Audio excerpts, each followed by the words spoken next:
Marcus, you have a trio of veterans who have started to come out of it of late when it comes to Neil Walker, Giancarlo Stanton, and Brett Gardner.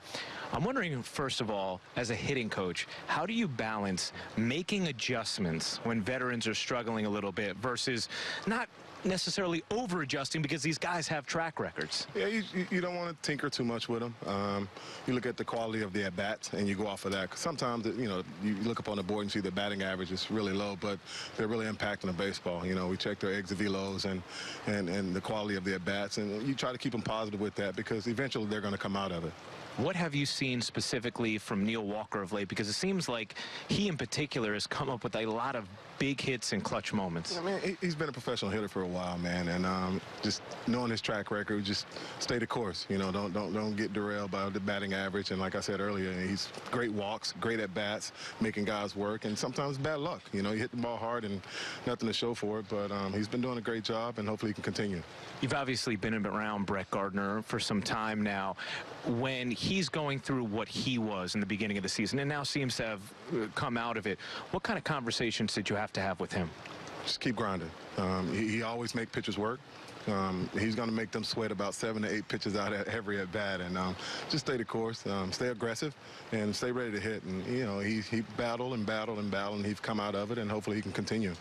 With a guy like Giancarlo Stanton, who obviously has a very impressive track record coming off an MVP year, but this is your first year working with him, what's the balance between, inserting your expertise and helping him when he's going through the scuffles that he was? You meet him. I met him in spring training, and you get to know what works for him.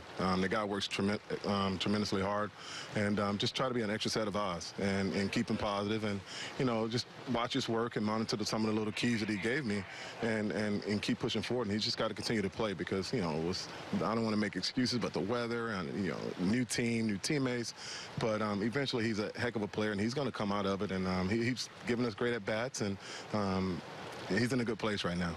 In what ways is Aaron Judge an even better hitter this season than he was last season?